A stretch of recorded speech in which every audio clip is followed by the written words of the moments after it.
गांव के बाहर एक पुरानी हवेली खंडर की तरह खड़ी थी।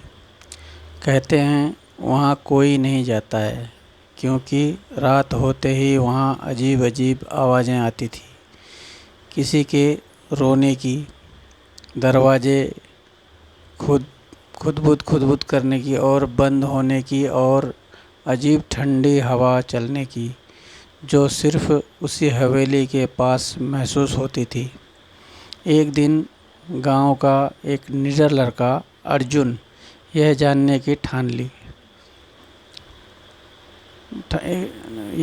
ठान लेता है। दोस्तों से कहता है कि मैं आज रात उस हवेली में जाऊंगा। जो डर गया वो मर गया। रात के ठीक 12 बजे अर्जुन टॉर्च और एक कैमरा लेकर हवेली में घुस जाता है। दरवाज़ा अपने आप चरमराता हुआ खुलता है। अंदर घना अंधेरा, दीवारों पर जाले और फर्श पर धूल मिट्टी परत थी। जैसे ही वह अंदर गया, उसे एक पुरानी तस्वीर दिखी, एक औरत की जो बहुत सुंदर थी, लेकिन उसकी आँखों में गुस्सा और दर्द झलक रहा था। नीचे लिखा हुआ था, मालविका 1923। अर्जुन ने सोचा यह शायद उस हवेली की मालकिन थी। जैसे ही वह अगला कमरा खोला, उसे वही औरत दिखाई देती है, सफ़ेद साड़ी में, बिना पैरों के, हवा में तैरती हुई। उसके लंबे बाल हवा में उड़ रहे थे और उसकी आँखों से खून के आंसू गिर रहे थे। वह चिल्लाई, तू क्यों आया मेरे घर? छोड़ दे मुझे अकेला।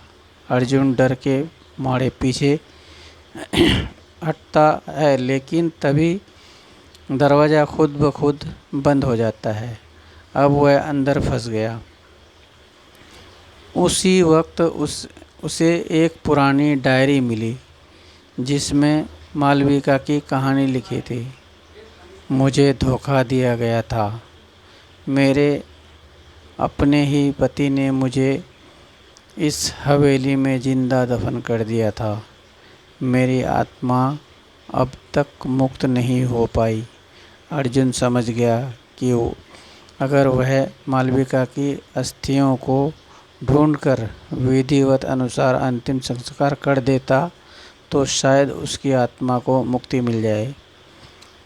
अर्जुन ने साहस करके तहखाना ढूंढा, जहां उसे एक कंकाल मिला। उसने गांव के पुजारी की मदद ली और पूरे विधि विधान से उसका अंतिम संस्कार कराया।